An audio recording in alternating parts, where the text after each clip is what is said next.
Uncle, keep the real. I'm glad to be here, brother. For everybody that don't know who Alic, man, he's a up-and-coming singer out of H-Town. He's been doing it for a while.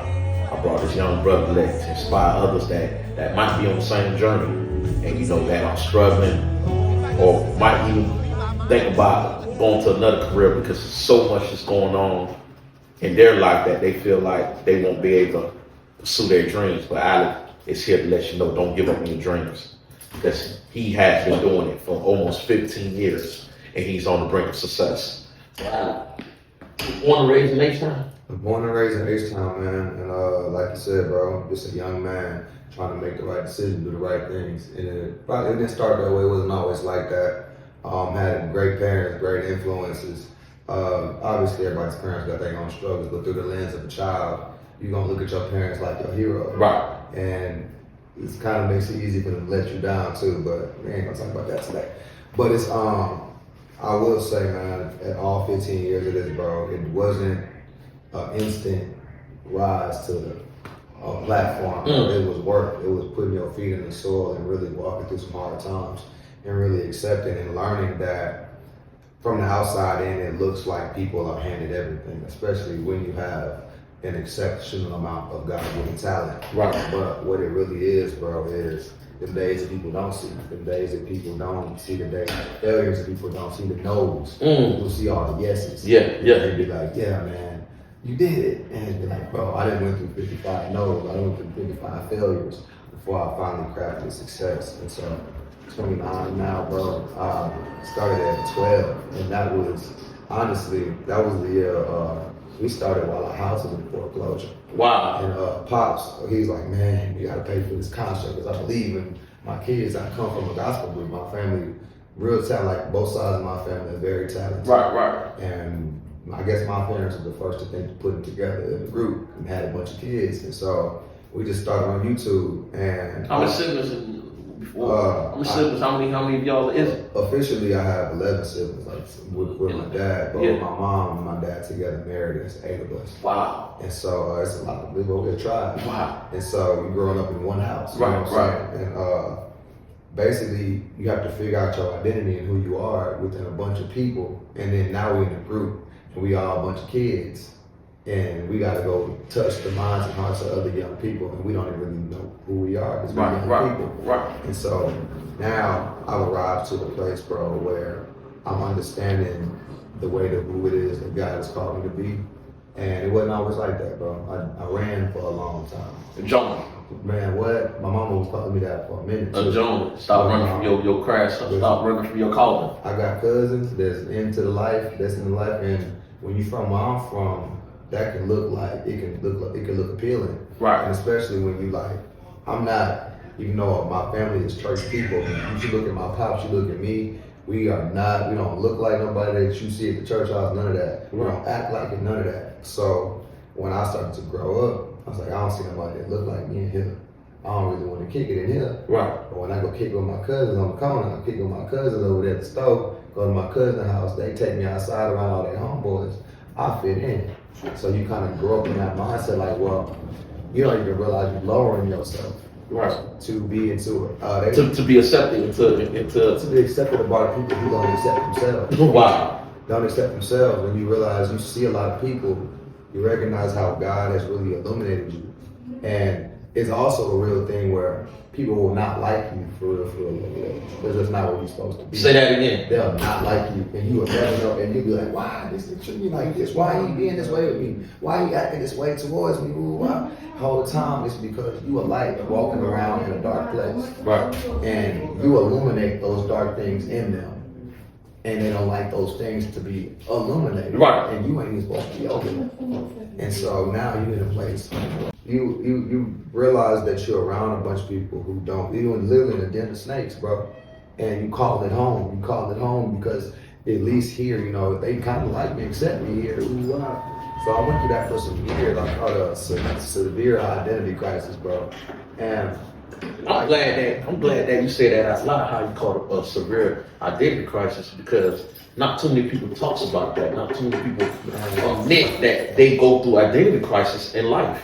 Man. And I like to tell people all the time. That's why a lot of adolescents get lost because they truly be losing themselves trying to impress others and get caught up in that cycle, which is the alter ego, and it drives them away from who they truly are. They said, bro, I went to church this morning. They said this morning, a lot of things that the devil will do. The devil, you probably won't even try to kill you for real. He'll do better blinding you or convincing you that you're blind, and then surrounding you and changing your environments to where you won't even want to change. Man, I will say right before I really committed to giving my life back to Christ for real, I really would say for the first time, because I don't think I knew what I was doing the first time I said I was giving my life to Christ. Right. This time it was very intentional. But before this last one go around, last little summer of outside, I got into, I went my whole 20s was a smoker. I got into alcohol real bad after a relationship. I was still in Georgia, came back to Houston, and I just was like, I don't really got the motivation to do nothing. She took everything. Shit. You messed up. Drained you dog, so you really want to move. And I'm talking about I messed up relationships, opportunities that was supposed to work out for me, they didn't work out because I got distracted doing what I was doing with her. Came home and that bottle was right there. And then met people I never knew. And they just all seemed to just show up. Right. They just show up, and then there was multiple new people every time I go somewhere. And you get caught up in the allure of, these people get me. These people are lost and wandering around just like you. Y'all are bonding over this. And bonding over this is vice. That's the it's bond. Keeping y'all connected. And you notice that once the vice is gone, people stop drinking, people stop going out, people got to get their life and let somebody go to jail or something. People realize who really, these ain't really my friends. We're trauma bonded over and this tool that the enemy the substance, the drugs, the violence, whatever it is. The enemy used this tool to have us stuck in this place. Now, some of us have let our opportunities pass us by. We gotta wait for the next time around. Jeez. We gotta wait for the next time to jump on that thing that we were so passionate about that we forgot about because we got caught up. It's I don't know if you ever watched Percy Jackson or read the books, Percy Jackson and the Lightning Thief or the Olympian. Man, there was a part in the book, and it's real Greek mythology, but I'll be into it, but I don't, because I'm like, that's going to confuse my brain. No, go ahead. There's a part where they was in a casino. They were still trying to find out who stole the lightning bolt, whatever. They go into a casino, and there's everything they want. They get it for free. Like, they got chips. They playing poker. They playing blackjack. There's one, the black dude goes up to the pinball machine or whatever you playing, they in an arcade, and it's an older guy, and he got on like 80s children's clothes, like it's like real little on him. And he's like, ooh, I said, man, that was crazy. He said, man, he starts making a bunch of, this is crazy, and then a bunch of 80s movies references, like, man, hey, question, what day is it? He said, man, it's April something, 1982.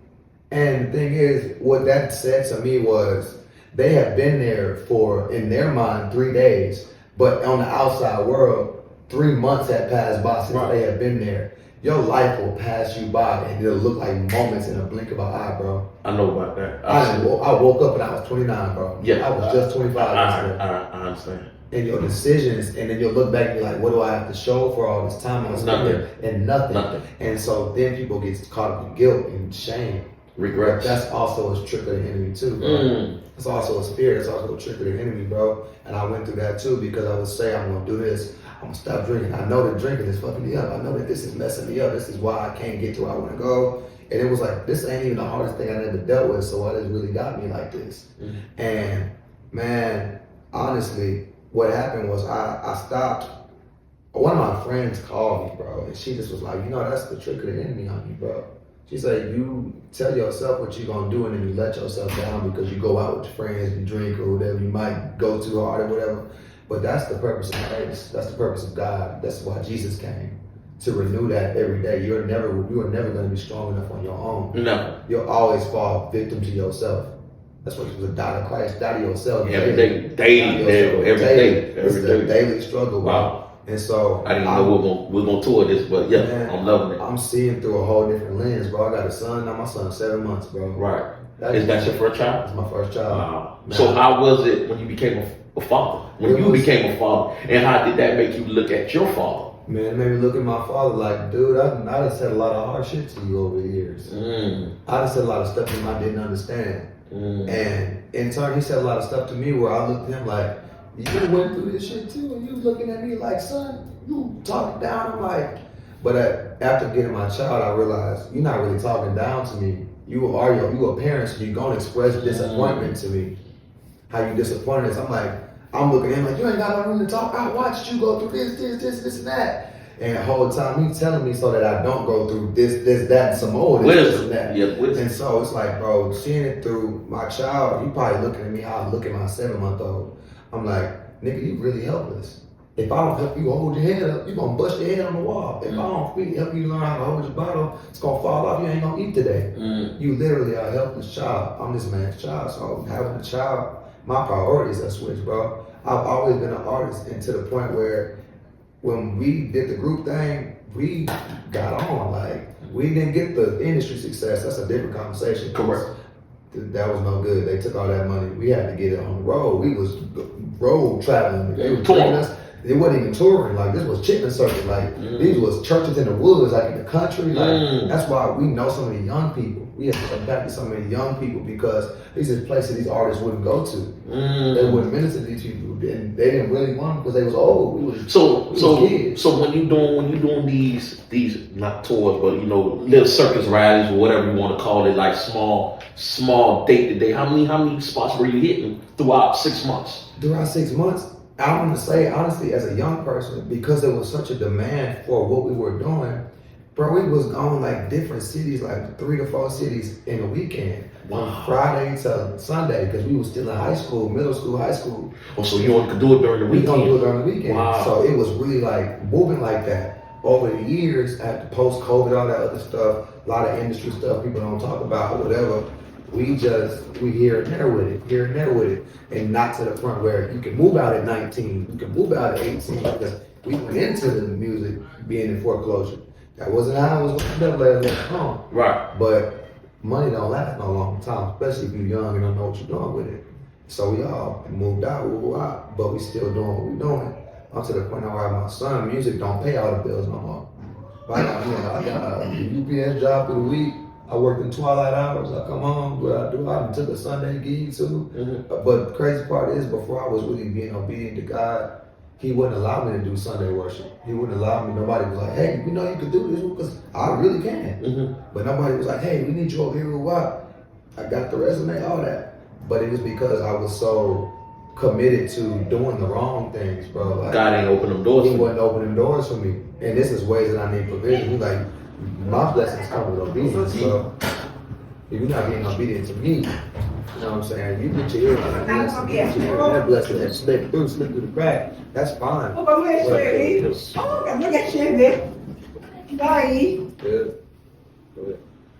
You get your ear in that blessing. No, hold on. No, they be hating on me. Know that, right?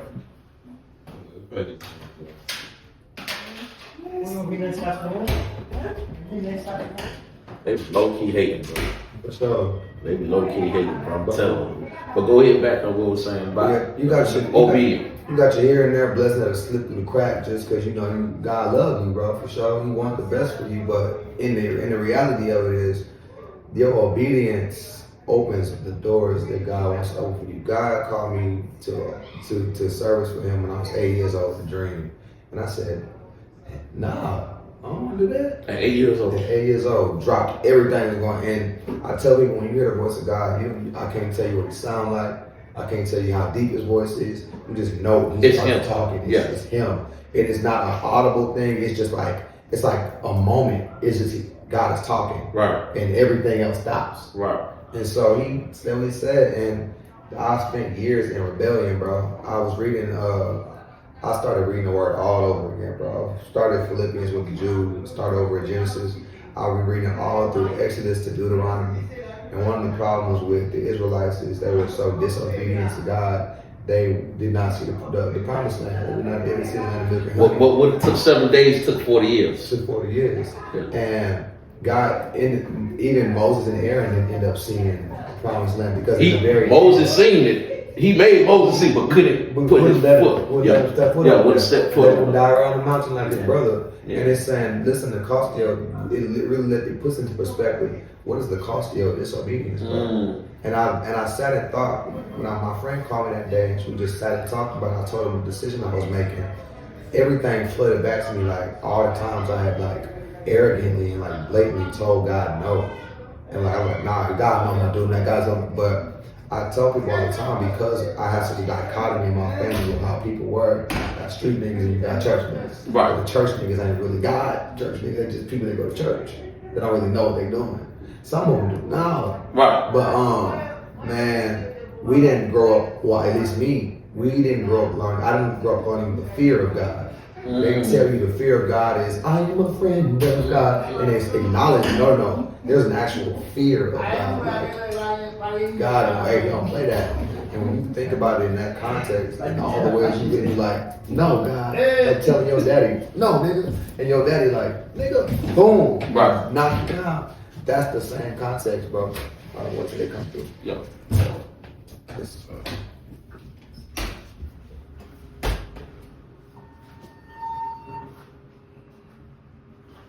What's good, Franco?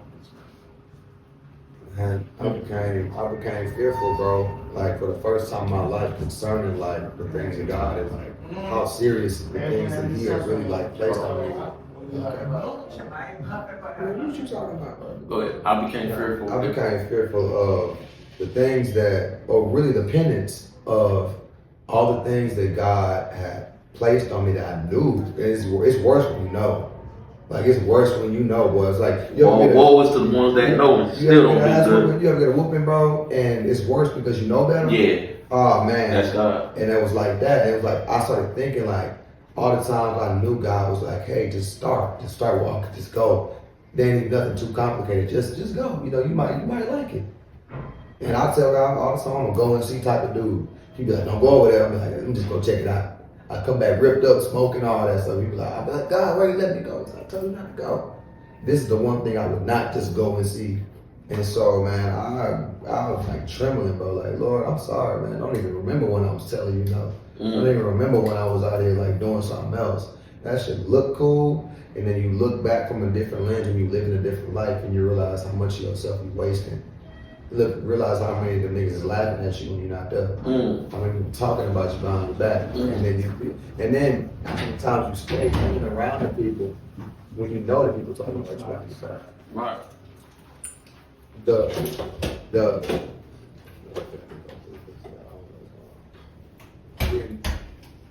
The intentional disregard. Upstairs is It was too noisy. it's too noisy in the lobby upstairs. We don't have the mics. I left the mics on. So the camera need to be able to hear I us. would take it out on the room, He said floor, that might have been and then just take some chairs into the hallway. That way it would have been a lot quieter. room. We got Yeah. chairs in the room? Yeah, you got chairs and then you got that little I thought we had that shower thing. Or that, and then We got right someone? there, this. Cause That's something that I can think of, because then at least that way it'll be a little. without the traffic. Yeah. It's the traffic that's killing us right now. It's up to you. I mean, Man, listen, anything without the traffic. Check it out real quick, bro. Yeah, check it out real quick. What time is it? Currently? She's perfectly on time. Praise God. Oh, hey. I was literally just texting you back, bro. It's crazy. Hey. So what you want to do? We can try to, do you want to check out the hallway, see if it's cool? And we want to try to finish up down here, see what we can do. how much longer you got, Johnny? Huh? How much longer you trying to go? About 20 more minutes. What time is it? 4. It's hot, man. How long you been doing this already? 20. 20. I can fake it to you. I'm gonna need you. Can you like go ahead and listen to 20 minutes? Because we got to be calm by 6. He already been on the move. Alright, let's go. Let's kill it. We will edit it. Where I left off at? He was talking. About what? Oh, the intentional disregard of your character. Yeah, go ahead. Then you begin to intentionally disregard your own character, bro. You disregard yourself. And then you start to ask yourself, as a man, how much do I value myself? How much is my self-respect worth to me? Like, why would I kick it in the company of people who want to see me fail? People who want to bring me down? God has given me this vibrancy. God has given me this this difference in character and person and even in image, and I'm killing myself to be a part of a match set or a part of people who think it's strength to look exactly the same. Right. I was made different, dude. And that's really how it got to be. We got to celebrate for that. So it's sort of like saying you was this square trying to fit into a circle. Yeah. But all those things are absolute. Yeah, so it's sort of like saying you was a square trying to fit into a circle. It's funny because The peg, the peg gang, trying to put it into. Yeah. The people say square, and you say, you're mad because I'm a square. There's other squares out here, there's other circles out here. I'm sorry, it's a circle problem. You're a square. You ain't a square because that's just something to be. It's not a state of weakness. Right. It's just who you are. You a different shape than that nigga over there. Right. You can be who he is and you be who you are. So I'm just finding strength in being myself, bro. Like, the enemy is one of his greatest weapons, bro, is confusion, bro. If he can get you to fight a dead thing, if he can get you to fight yourself, he never got to fight you. He never got to kill you. So let me ask you this. When was I'm not going to say peak, but what you thought was the peak of your life in this field? Because I think success is you have so much more on the horizon. I honestly don't think that I have peaked. I think that I've had a lot of big moments, but they've been big moments that were bittersweet, that were accompanied by the truth of what they were. So I've had great success if you look at numbers of people and recognition as success. But to me, success is my family cool. I don't wake up and I'm sad about nothing. I can wake up and I can have a hobby. I can go about, I can have a schedule, I can do this. Provisional wealth. Provisional wealth. I like stability. To me is success. Right. Like, if nobody ever, that's real. Like, I don't sing the rest of that song no more, but if nobody ever knew my name, I'll be cool because I can pay my bills and I can keep my family cool. And my family being wife, baby, not my whole cousin. Right. Y'all got it, y'all. I love y'all. Immediate family members. Immediate family, mom and uncle, y'all got it. So that's what you see. That's your success. That's my goal. That's my success, bro. That's your goal. Man, I come from. So how long do you think you plan on doing this? You've been doing it for 15. Some people get tired. Some people get worried. So you see you doing this another 30, 40 years doing God work? Man, doing God work? Yeah, doing God work. Yeah. That's harmony. That's singing. That's hymns. Listen, That's something he don't give to everybody. Tell you something, bro. I'm under the impression that I have no choice. The Lord said you're gonna do it or die, and that's what. Hey, you don't think it's true? Read the word. Tell you something. You're gonna do it or die, but that ain't even a allure to me. At this point, it's a privilege to me, bro. That God sees a person like me who's been through what I've been through, who's been who I've been, all the shades and images of the types of myself, the versions of myself that I've been, and you still look at me at the end of it today, and it's like, okay, you good? All right, let's keep going. I done painted my face up, I done painted my neck up, all this other stuff. I got a boom gang face, all that. Right. We're gonna use you anyway. Boom gang is a minister now. Right. Boom gang was doing everything you can imagine. Right. And now he over here professing Christ, bro. And that's how it works. He come for the broken. He come for the broken ones, that the downtrodden, the ones that the world tend to the outcasts, the ones the world shun away. So man, I'm at that point now where it matters to me that the impression, the footprint that I leave behind, bro. It wasn't in my cards to have a baby at 29, but I had one. And so you gotta put up or shut up. Depending on the type of man you are, you're either gonna grow or you're gonna shrink. So the question I was gonna ask you, what got you in Miami today? Why are you in Miami this day, September 29th? September 29th, my dog, Levon Lewis, Commissioner L, he put together this show with my bro Michael, musician, great guy. They put together the show Mickey Speakeasy, and they put it together with Jody Hill, bro. They call it the Funk Soul Lounge, but they wanted to start up this series of shows that they want to call it, but this is their first show. I met Big L at a show in Houston that I was doing because, I've done big stages. Right. I like to do the hole in the wall club. I like to do stuff that ain't nobody gonna be at your auntie gonna be at your mama gonna be at one, because it's exercise for me. I go out there exercise. I lift the pinky and that was exercise for me tonight, vocally, whatever. But I like to meet people. I'm so used to being in the trench with people, being in the backwoods of people. I like to go places where I feel like I can reach out and touch. Right. And so I was at one of them places, and he said, I'm from Florida, bro. I'm from Florida. I'm from Florida, man. I'm bringing you out there. That was about a year and a half ago. Hit me a few months ago. He said, bro, I need this day from you. Got this. Just let me know what you need. We'll take care of you. But I want to bring you in on this. I want to bring you in on this. And I wanted to work. So I had another gig scheduled with my family that was like paying. Boy, it was a college. Right. And I like committed to this. I'm like, said, can I get out a little later? Like, get out a late flight so I can get both? No, I need that money. I was like, I go give the Lord glory and get my check. I'll be cool. Right. But they couldn't do it. They was like, you're not willing to move the Showtime back. So my pop was like, man, you sure you don't want to go make this money? I said, my brother sing tenor too, and they got their other parts, and they all can sing lead by themselves. I ain't Michael Jackson. I am in my head, but we all Michael Jackson, so it worked. So I let them go on by themselves, and I committed to doing this because I'm interested in, I'm very interested in situations unexpected situations, bro. Like where you go, where everything is going on, where the expected is going on, it's probably where I'm not gonna be. I like to go to places where anything can happen, bro. You never know who's gonna show up somewhere. Got it. Love that. So this show is called Concrete Keeping It Real, and I always ask all my guests this one last question before I let you leave. What does keeping it real mean to you? And it can mean however you take it, however you perceive it. Keeping it real to me, bro, it means to honor your truth, live by your truth. It means to find and search within. It means to find and search within for what matters and makes you get up in the morning and go. And when you get up and get to that thing, you get to what you're getting to. Keeping it real, that means you honor the code of that, you honor the principle of that, you honor the direction of that, you honor the people that could come in, you honor the people that are raised up in the generations that follow after that. So keeping it real regardless of backlash, regardless of who don't agree with you, regardless of who stands against you, regardless of harm that might come to you.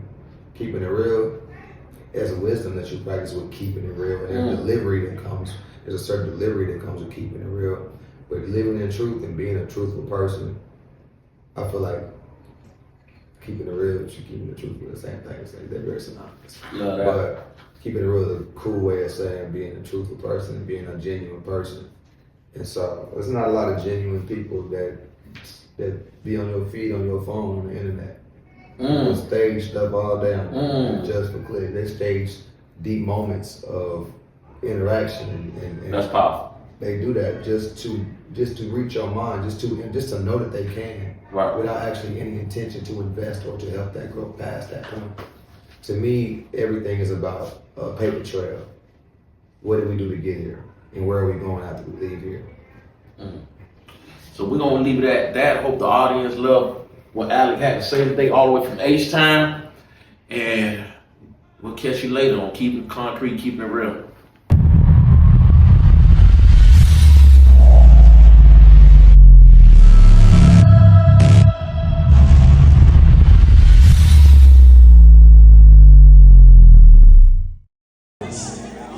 Multi-stellar award-winning artist. He's a Dove award-winning artist, and he's also a BMI Trailblazer Award winner.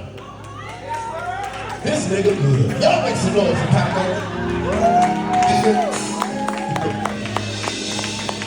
With his undeniable talent, I ain't done.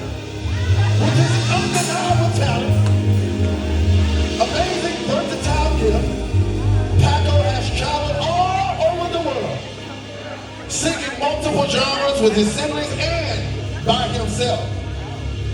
And now, all of that has led him here to Miami, Florida. Miami, give a warm welcome and show your love.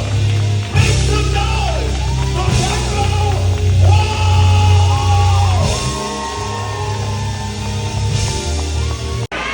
Oh God, my Father, there is no shadow of turning with me. Thou change